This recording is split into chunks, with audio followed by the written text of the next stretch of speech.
The year is 1944. Across the ravaged landscapes of Europe, a desperate struggle raged. Allied forces, tenacious but often outmatched, faced the relentless onslaught of the German Panzer divisions. These steel behemoths, symbols of Nazi might, seemed an unstoppable tide, crushing all resistance in their path. Villages crumbled, defensive lines shattered, and hope dwindled under the weight of their advancing treads. Each engagement was a desperate gamble, a fight for survival against a seemingly superior foe. The Panzers, with their thick armor and powerful guns, instilled fear and dread in the hearts of even the most seasoned soldiers. They were the harbingers of destruction, the iron fist of the Wehrmacht, and the Allies desperately needed a way to blunt their advance. Amidst this chaos and despair stood Sergeant Miller, a veteran gunner weathered by years of relentless conflict. His face, etched with the lines of fatigue and grim determination, told a story of countless battles fought and friends lost. Stationed in a particularly vulnerable defensive position, Miller knew the odds were stacked against him. He wasn't a flashy hero or a charismatic leader, but a quiet, dedicated soldier who understood the brutal realities of war. Before the war, he was a mechanic, a fixer of things, a man who understood how machines worked and, more importantly, where they were vulnerable. This mechanical aptitude, combined with his years of experience, gave him a unique perspective on tank warfare. He possessed a reputation, whispered among his comrades, for unconventional thinking, for seeing solutions where others saw only insurmountable problems. Miller began toying with an idea, a radical departure from established anti-tank doctrine. He started experimenting with aiming his anti-tank gun at what he termed the forbidden angle. This meant positioning the gun to fire at extremely low angles, risking exposing his position to enemy fire, but potentially targeting the Panzer's vulnerable underbelly or its tracks. The conventional wisdom dictated aiming for the thickest parts of the armor, the frontal glacis or the turret, but these proved increasingly impenetrable. Miller reasoned that the underside of the tank, or the delicate tracks that propelled it, might offer a chink in the seemingly invulnerable armor. His fellow soldiers and superiors initially met his idea with skepticism and outright resistance. They were steeped in traditional tactics, methods that, while sometimes effective, were proving increasingly inadequate against the newer, more heavily armored Panzer models. The established procedure involved setting up defensive lines with anti-tank guns positioned to fire directly at the advancing tanks, creating a wall of lead and steel. This approach relied on brute force and overwhelming firepower, but the Panzers could often withstand the initial barrage and continue their advance. Miller's idea seemed reckless, a dangerous deviation from established protocol that would only expose them to greater risk. An opportunity arose during a less critical engagement, a skirmish on the fringes of the main battle. Miller, without explicitly defying orders, subtly adjusted his gun's positioning to test his theory. The results were promising, a glancing blow that appeared to damage the Panzer's tracks, but ultimately inconclusive. The tank was able to continue its advance, albeit at a slower pace. This limited success, however, did little to sway the skepticism of his comrades and superiors. They dismissed it as a lucky shot, a fluke occurrence that proved nothing. Tank warfare during World War II was a brutal and evolving landscape. The Allies initially relied on smaller, less powerful anti-tank guns, often mounted on trucks or towed behind vehicles. These weapons struggled to penetrate the thick armor of the later Panzer models. The development of more powerful guns and specialized ammunition, like armor-piercing rounds, helped to improve their effectiveness, but the Panzers continued to evolve, becoming even more heavily armored and armed. The Allies also employed tactics such as ambushes and coordinated artillery strikes to try and disable or destroy the tanks, but these methods were often difficult to execute and yielded inconsistent results. Do you want to learn more about the unsung heroes of World War II? Subscribe to our channel for more untold stories of bravery and ingenuity on the battlefield. The relentless German offensive continued to escalate, and Miller's unit found itself facing increasing pressure. One particularly harrowing encounter demonstrated the utter failure of traditional tactics. A wave of Panzers, supported by infantry, crashed against their defensive line. The Allied anti-tank guns fired valiantly, but their shots bounced harmlessly off the thick armor of the advancing tanks. Explosions rocked the battlefield as the panzers returned fire, obliterating defensive positions and inflicting heavy casualties. Men screamed, equipment was destroyed, and the air filled with the acrid smell of burning metal and gunpowder. The engagement resulted in significant losses of both personnel and equipment, further highlighting the inadequacy of their current strategies. The sight of his comrades being cut down, their courage unable to overcome the technological superiority of the panzers, fueled Miller's growing frustration. Adding to Miller's woes was his commanding officer, Captain Harding. A by-the-book officer, Harding strictly adhered to established military doctrine. He viewed Miller's unconventional ideas with suspicion and distrust, dismissing them as reckless and a dangerous departure from proven methods. Harding believed in following orders and maintaining discipline, and Miller's proposed, forbidden angle fell outside the boundaries of his understanding of proper military procedure. He valued order and predictability, qualities that Miller's innovative, but seemingly risky, approach threatened to disrupt. Witnessing firsthand the devastating ineffectiveness of conventional tactics against the panzers gnawed at Miller. The futility of their efforts, the needless loss of life, fueled his determination to prove his theory. He couldn't stand by and watch his comrades be slaughtered while a potential solution remained unexplored. The emotional toll was heavy. Sleepless nights were spent agonizing over the strategic impasse. He felt responsible, burdened by the knowledge that he might have a way to make a difference, but was being prevented from acting. He was haunted by the faces of the fallen, their sacrifices seemingly in vain. Seizing a brief lull in the fighting, Miller took a small but significant act of defiance. While Harding was occupied elsewhere, Miller secretly adjusted his gun's positioning, carefully setting the angle to his desired forbidden angle. He meticulously calculated the trajectory, taking into account the terrain and the expected approach of the enemy tanks. It was a calculated risk, a gamble that could have severe consequences if discovered, but he believed it was a necessary one.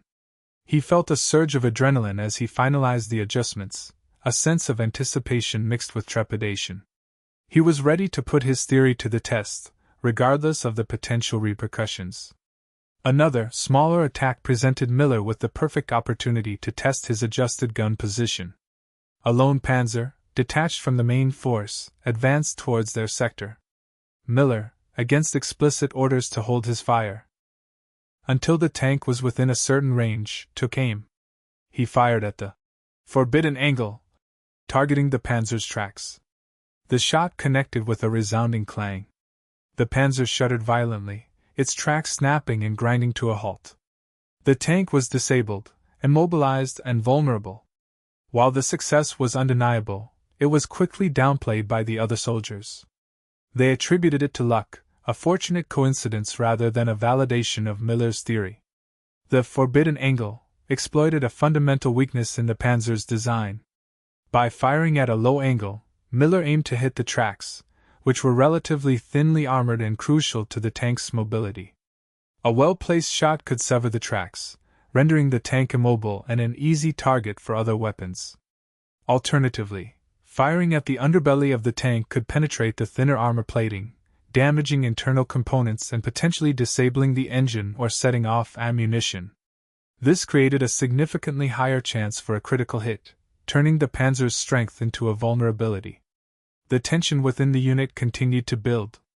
Captain Harding, ever vigilant, eventually noticed Miller's unorthodox gun placement. He was furious. He reprimanded Miller severely, his voice laced with anger and disapproval. He warned Miller against deviating from standard procedures, reminding him of the importance of following orders and maintaining discipline. Harding threatened disciplinary action if Miller continued to disregard his instructions. Miller, however, remained resolute, convinced that his method was the only way to effectively combat the panzers and save lives. The stage was set for a dramatic confrontation. The uneasy calm was shattered by the unmistakable rumble of approaching tanks. A major panzer attack was launched against Miller's position, an overwhelming force of steel and firepower. The earth trembled, and the air vibrated with the roar of engines and the clatter of tracks. It was a full-scale assault, a desperate attempt by the Germans to break through the Allied lines. The situation seemed hopeless as waves of panzers advanced, their guns blazing, their thick armor impervious to most of the Allied weaponry. The sky was filled with smoke and the flashes of explosions, creating a scene of utter devastation. Captain Harding, his face grim, barked out orders. He directed the unit to maintain their defensive line, adhering to standard anti-tank tactics. The gunners positioned themselves behind their weapons, preparing to engage the advancing panzers head-on. They fired volley after volley of anti-tank rounds, but the shots were largely ineffective. The panzers continued to advance, their armor deflecting the impacts, their guns relentlessly pounding the Allied positions. The standard tactics, the same tactics that had failed time and again, were proving useless once more. Men were dying, equipment was being destroyed, and the defensive line was crumbling under the weight of the panzer onslaught. Faced with imminent defeat, with the panzers threatening to overrun their position, Miller reached a crucial turning point. He knew that if they continued to follow Harding's orders, they were doomed. He had to make a choice, a difficult and potentially career-ending decision. He weighed his options. Disobeying a direct order could lead to court-martial, imprisonment, or worse. But he also knew that inaction meant certain death for himself and his comrades. With a deep breath, Miller made his decision. He would disobey orders and implement his forbidden angle strategy. He knew he couldn't do it alone. He needed the support of his fellow soldiers, men he trusted and respected. He approached a few of them, whispering his plan. He explained the logic behind his strategy, how aiming for the vulnerable tracks or underbelly of the panzers offered a better chance of disabling them. He emphasized the futility of their current tactics and the desperate need for a new approach. To his relief, several of his comrades, recognizing the gravity of the situation and the potential of Miller's plan, agreed to support him. Miller took aim at an approaching panzer, carefully adjusting the gun to his forbidden angle.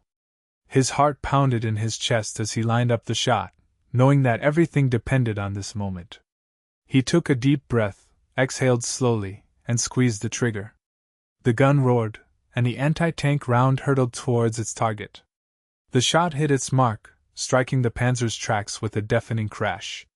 The tank lurched violently, its tracks splintering and breaking apart. The panzer ground to a halt, disabled and immobilized. The disabled panzer stalled the advance momentarily, creating a brief moment of hope amidst the chaos. The other Allied gunners, witnessing Miller's success, paused in their firing. The sight of the crippled panzer, a testament to the effectiveness of Miller's unorthodox strategy, gave them a flicker of hope, a sense that maybe, just maybe, they had a chance to survive. It was a small victory, but a victory nonetheless, and it gave the unit a chance to regroup, refocus their defense, and prepare for the next wave of panzers. The other soldiers watched Miller with a mixture of doubt and fear. Some were skeptical, unsure if his success was merely a fluke. They had been trained to fight tanks a certain way, and Miller's approach defied everything they had learned. Others were filled with a flicker of hope, a desperate longing for a solution that could turn the tide of battle. They saw the disabled panzer and wondered if Miller had stumbled upon something truly revolutionary. The atmosphere was thick with uncertainty, a potent blend of fear and anticipation.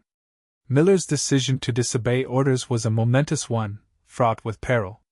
If his strategy failed, he would face severe consequences, potentially jeopardizing his career and his freedom. But he believed that the potential rewards, the survival of his unit, and the halting of the panzer advance, outweighed the risks. He was a soldier, sworn to defend his country, and he was willing to do whatever it took, even if it meant defying authority, to achieve that goal. The weight of his decision pressed heavily on him, but he remained resolute, focused on the task at hand, stopping the panzers and saving lives. Witnessing Miller's success, other gunners began to tentatively experiment. At first, their adjustments were subtle, slight alterations to their aiming points, hesitant steps away from established protocols.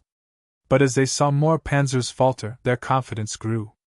They started to truly embrace the forbidden angle meticulously calculating the trajectory and adjusting their gun positions to exploit the vulnerable areas of the enemy tanks. The initial skepticism gave way to a growing sense of hope and determination. One by one, panzers fell victim to the forbidden angle. Tracks shattered, engines sputtered and died, and the battlefield began to transform into a graveyard of disabled tanks. The previously unstoppable juggernauts of the German army were now reduced to smoldering wrecks, monuments to the ingenuity and courage of Sergeant Miller and his fellow soldiers. The air filled with the acrid smell of burning fuel and the metallic tang of destruction, a testament to the effectiveness of their unconventional tactics. Where once there had been only fear and despair, now there was a glimmer of hope, a sense that they could actually win this fight. Captain Harding, initially resistant to Miller's ideas, observed the unfolding scene with a mixture of astonishment and grudging admiration. He watched as panzer after panzer was disabled by the forbidden angle. Their attacks blunted, their advance stalled. The evidence was undeniable. Miller's strategy was working, and it was working far better than anything they had tried before. He began to question his own beliefs, the rigid adherence to established doctrine that had guided his command decisions up until now. Doubt crept into his mind, a recognition that perhaps there was more to warfare than following the rules. Miller and his team, realizing the importance of sharing their knowledge, began to explain the forbidden angle to other gunners. They demonstrated the precise aiming points, the subtle adjustments needed to compensate for terrain and distance. They emphasized the importance of patience and precision, explaining how a single well-placed shot could cripple a panzer. The other gunners, eager to learn, listened intently, absorbing every detail. They practiced the technique, honing their skills, and soon the forbidden angle was spreading throughout the unit, becoming a new standard operating procedure. The Allied defense became significantly more effective. The panzer advance slowed to a crawl, their attacks blunted by the relentless barrage of accurately aimed anti-tank fire. The panzers, once seemingly invincible, were now being systematically dismantled, their crews forced to abandon their vehicles and retreat. The tide of battle was beginning to turn, shifting in favor of the Allied forces. The forbidden angle, once dismissed as a reckless gamble, had become a game-changer, transforming a hopeless defense into a formidable obstacle. The German tank crews, accustomed to easy victories, were now facing a terrifying new reality. Their attacks, once met with ineffective resistance, were now being met with deadly precision. They watched in horror as their comrades' tanks were disabled, their tracks shattered, their engines set ablaze. Fear and desperation began to creep into their ranks, a realization that they were no longer invulnerable. They knew that every shot fired at them could be their last, that every advance could lead to their destruction. Harding grappled with his internal conflict. The battle was raging on, and Miller's unorthodox approach was undeniably effective. He was torn between his ingrained respect for protocol and the undeniable evidence of success before his eyes. He saw the faces of the men he commanded, their renewed hope, their determination to fight. He knew he had a choice to make, a decision that could determine the outcome of the battle. The weight of command pressed heavily upon him as he watched the unfolding events, his internal struggle mirroring the chaos of the battlefield. The potential for victory was there, but it required him to abandon his rigid adherence to the rules, to embrace the unconventional, and to trust in the ingenuity of a soldier who dared to think outside the box. The unexpected resistance threw the German forces into disarray. Their confident advance faltered, replaced by confusion and frustration. Commanders barked orders, trying to decipher the sudden shift in the battlefield dynamics. They adjusted their tactics, attempting to outflank the Allied positions, deploying smoke screens to mask their movements, and concentrating their fire on suspected anti-tank gun emplacements. But Miller's technique proved stubbornly effective. Even with adjusted approaches, the vulnerable points remained, and the Allied gunners, now well versed in the forbidden angle, continued to inflict heavy losses.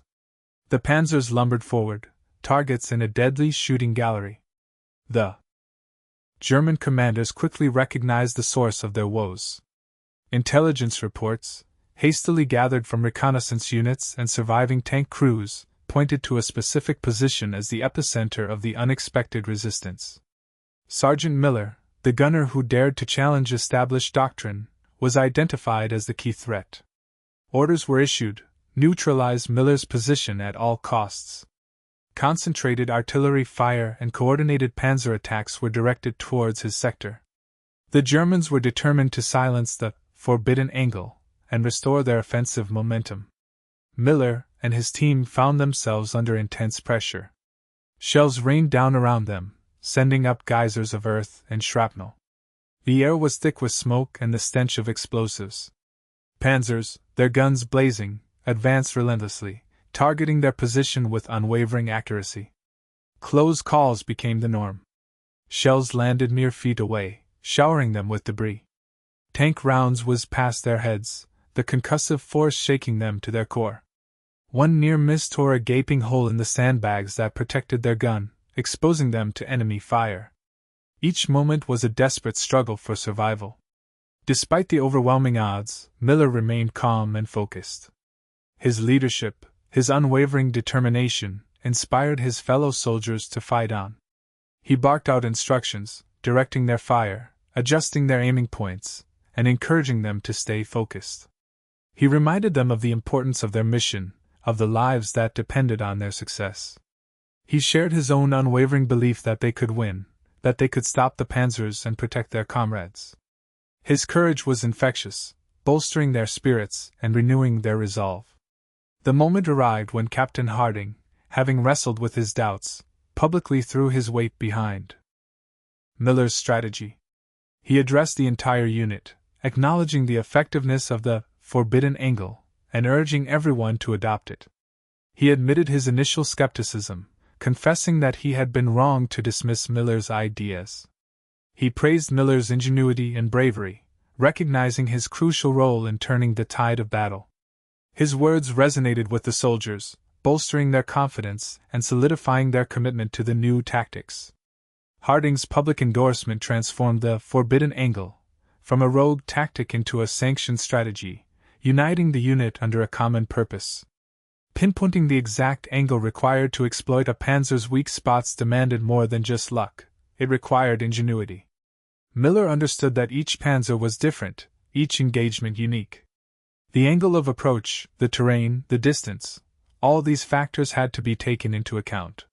He taught his team to observe the enemy tanks carefully, to analyze their movements, and to anticipate their next move. He explained the principles of ballistics and armor penetration, helping them to understand how to maximize the effectiveness of their shots. It was a crash course in applied physics, delivered under the most stressful of circumstances. The Allied ranks were filled with growing confidence and resolve. The soldiers, witnessing the success of the forbidden angle, felt a surge of hope and determination. They knew that they were finally fighting back effectively, that they had found a way to overcome the panzer's superior armor. The fear that had gripped them in the early stages of the attack began to dissipate, replaced by a newfound belief in their ability to win. They were no longer just defending, they were actively fighting, inflicting heavy losses on the enemy, and turning the tide of battle. The momentum had shifted, and the Allied forces were ready to capitalize on their advantage. With the panzer advance finally checked, a window of opportunity opened for the Allied forces. The order for a counterattack rippled through the ranks, igniting a spark of renewed energy after the long, grueling defense. Soldiers who had been hunkered down in trenches, bracing for the next onslaught, now emerged with a newfound purpose. The tide had turned, and they were ready to push back against the enemy. The counterattack began with a coordinated artillery barrage, softening up the remaining German positions and creating a path for the advancing infantry and armored units. Miller and his team, despite the pounding they had endured, continued to play a crucial role in the counterattack. They remained at their gun, relentlessly targeting any remaining panzers that posed a threat. Their expertise with the forbidden angle proved invaluable, allowing them to disable tanks that would have otherwise been impervious to conventional attacks. They provided crucial fire support, paving the way for the advancing Allied troops and ensuring that the counterattack maintained its momentum. Each shot they fired was aimed with precision and purpose, contributing to the overall success of the operation. During a particularly intense exchange of fire, disaster struck. A German artillery shell landed directly on Miller's position, a deafening explosion tearing through the air. The ground shook violently, and a cloud of smoke and debris erupted, obscuring everything from view. The force of the blast threw Miller and his comrades to the ground, their ears ringing, their bodies battered and bruised. The gun, their faithful weapon, was severely damaged, its barrel twisted, and its sights shattered. In the immediate aftermath of the explosion, chaos reigned. The air was thick with smoke and dust, making it difficult to see or breathe. The sounds of battle were amplified, the roar of gunfire and the thunder of explosions creating a deafening cacophony. Miller, disoriented and injured, struggled to his feet, his vision blurred. He looked around frantically, searching for his comrades, his heart pounding with fear. He knew that they had all been in the direct line of fire, and he dreaded what he might find. One of Miller's closest comrades, a young soldier named Davies, had shielded him from the brunt of the blast. Davies had thrown himself in front of Miller, absorbing the full force of the explosion and saving his life. But the act of heroism came at a terrible cost. Davies lay motionless on the ground, his body riddled with shrapnel, his eyes closed. He had made the ultimate sacrifice, giving his life to protect his friend and comrade. Miller knelt beside Davies, his heart filled with grief and guilt. He gently touched his friend's face, his hand trembling. Davies had been more than just a fellow soldier. He had been a friend, a confidant, a brother in arms. They had shared countless experiences, endured unimaginable hardships, and forged a bond that could never be broken. Now Davies was gone, his life cut short in the brutal reality of war. The loss of Davies hit Miller hard. He felt a profound sense of sorrow, a deep ache in his heart. He knew that Davies' sacrifice had saved his life, but he couldn't help but feel that it was unfair, that Davies deserved to live. The grief threatened to overwhelm him, to paralyze him with despair. But Miller knew that he couldn't succumb to his emotions. He had a duty to fulfill, a mission to complete. He owed it to Davies, and to all the other fallen soldiers, to finish the fight. Using his grief as fuel, Miller rose to his feet, his eyes filled with determination. He would honor Davies' sacrifice by continuing the fight, by pushing back against the enemy, and by securing a victory for the Allied forces. He rallied the remaining members of his team, urging them to stay focused and to keep fighting. He knew that the battle was far from over, and that they still had a crucial role to play. With renewed resolve, they began to salvage what they could from their damaged gun, determined to get it back into action as soon as possible. They would not let Davies' sacrifice be in vain. The battlefield was a scene of utter chaos and destruction. The ground was littered with debris, the air thick with smoke and the stench of death. Wounded soldiers lay moaning in agony, their cries for help barely audible above the roar of battle. Tanks and vehicles lay burning, their twisted metal carcasses serving as grim reminders of the brutal realities of war. The sacrifices made by the soldiers were immense, their courage and dedication unwavering in the face of unimaginable hardship. Each life lost was a tragedy, a reminder of the human cost of conflict. The outcome of the battle remained uncertain. The Allied counterattack was progressing, but the German forces were putting up a fierce resistance. The fighting was intense, with both sides suffering heavy casualties. The fate of the battle hung in the balance, dependent on the courage and determination of the soldiers on the front lines. Every moment was critical, every decision potentially life-altering. The uncertainty weighed heavily on everyone, adding to the stress and tension of the already volatile situation. The final outcome would depend on who could endure the most, who could push through the pain and exhaustion, and who could maintain their resolve in the face of overwhelming adversity. Miller faced the final, desperate showdown, a duel against a Panzer unlike any he had faced before. This one was a King Tiger, a behemoth of steel, its thick armor seemingly impenetrable. It lumbered towards his position, its 88mm gun a harbinger of destruction. The King Tiger was the apex of German tank technology, a symbol of their dwindling but still potent power. It was a machine designed to instill fear, to crush all opposition, and it was now bearing down on Miller. Using the last vestiges of strength and clarity of mind, Miller prepared. His damaged gun was barely functional, its aiming system unreliable. His body throbbed with pain from the earlier blast. But he knew this was it. This was the final test, the ultimate challenge. He had to summon every ounce of his skill, every bit of his knowledge, to overcome this seemingly insurmountable obstacle. He focused, shutting out the chaos and the pain, concentrating solely on the task at hand. The forbidden angle was his only hope. He analyzed the king tiger's movements, identifying the most vulnerable point. He knew that even with the perfect shot, penetration was unlikely. He had to aim for the tracks, hoping to cripple the massive machine and prevent it from wreaking further havoc. It was a long shot, a desperate gamble, but it was the only chance he had. He took aim, carefully adjusting the damaged sights, compensating for the gun's unreliability. He lined up the shot, holding his breath, his finger hovering over the trigger. The king tiger loomed closer, its massive gun pointed directly at his position. The tension was unbearable. He knew that one wrong move, one slight hesitation, could mean the end. He squeezed the trigger. The gun roared, the anti-tank round hurtling towards its target. The shot connected, striking the king tiger's tracks with a deafening clang.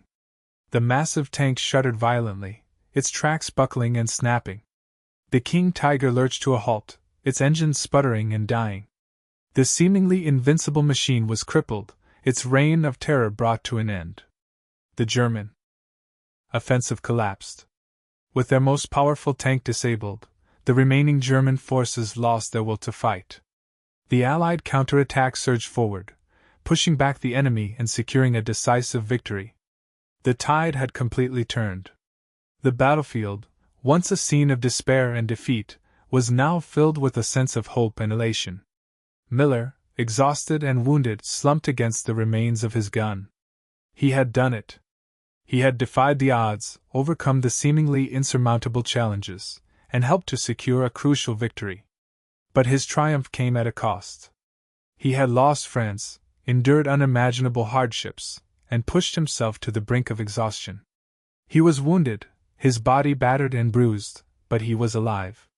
In the final exchange, a piece of shrapnel had pierced his leg, causing a sharp, searing pain.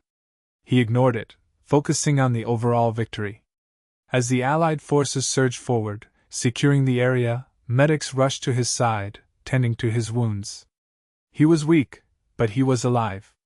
Miller's forbidden angle was recognized as the key turning point in the battle. His unconventional thinking, his willingness to challenge established doctrine, had saved countless lives and helped to secure a crucial victory. His innovative tactics were studied and implemented by other Allied units, contributing to future successes on the battlefield. He had become a hero, a symbol of courage, ingenuity, and determination. The precision and bravery required for Miller's final shot were extraordinary. He had faced down the most powerful tank in the German arsenal, with a damaged gun and a wounded body. He had relied on his skill, his knowledge, and his unwavering determination to overcome the odds. His shot had been perfectly aimed, hitting the exact spot needed to cripple the king tiger. It was an act of sheer courage, a testament to his unwavering commitment to his duty. Relief and elation swept through the Allied ranks. The soldiers cheered, celebrating their hard-fought victory. They had faced overwhelming odds, endured unimaginable hardships, and emerged triumphant.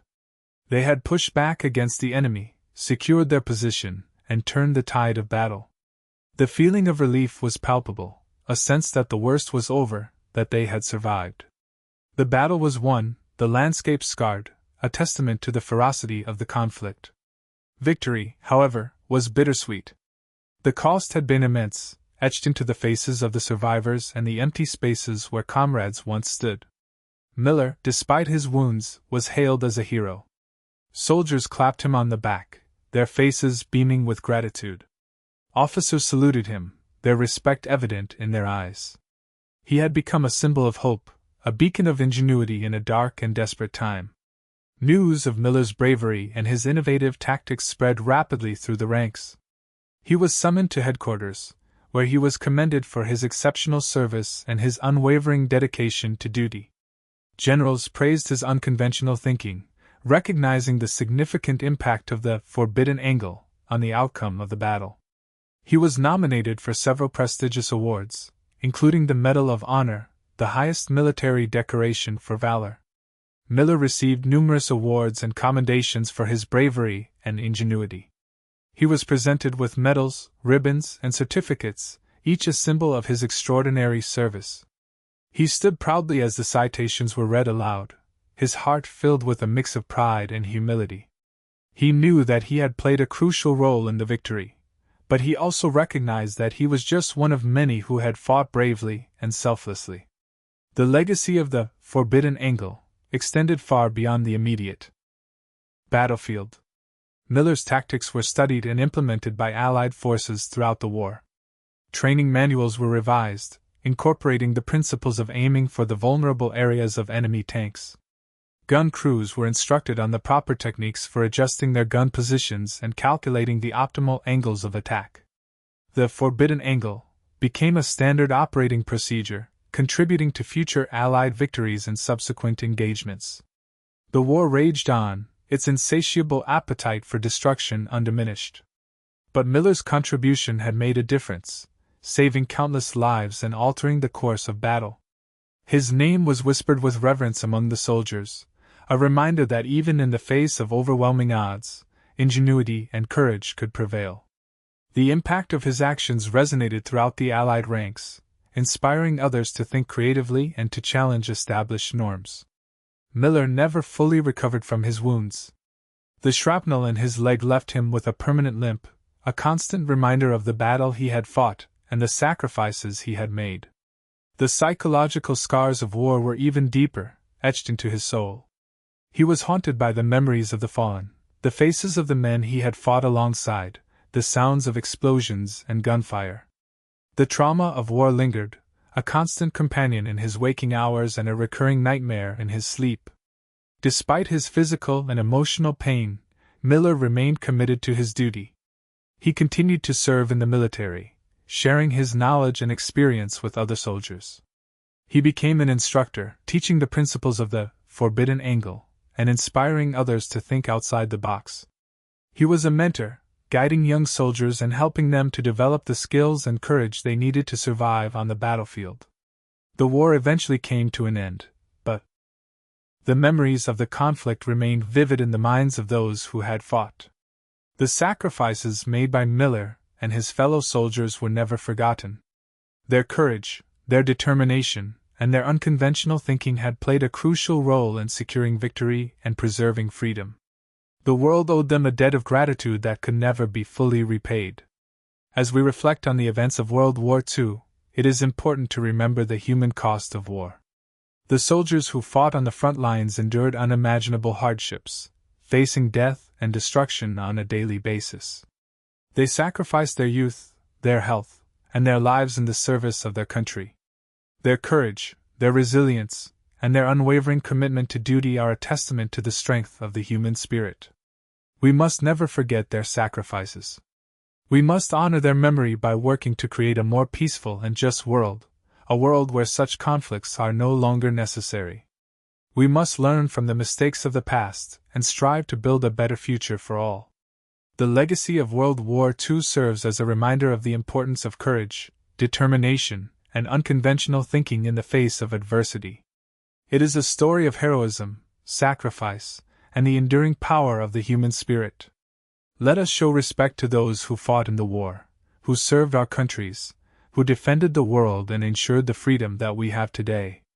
If you enjoyed this story of ingenuity and bravery during World War II, subscribe to our channel for more untold stories from the past.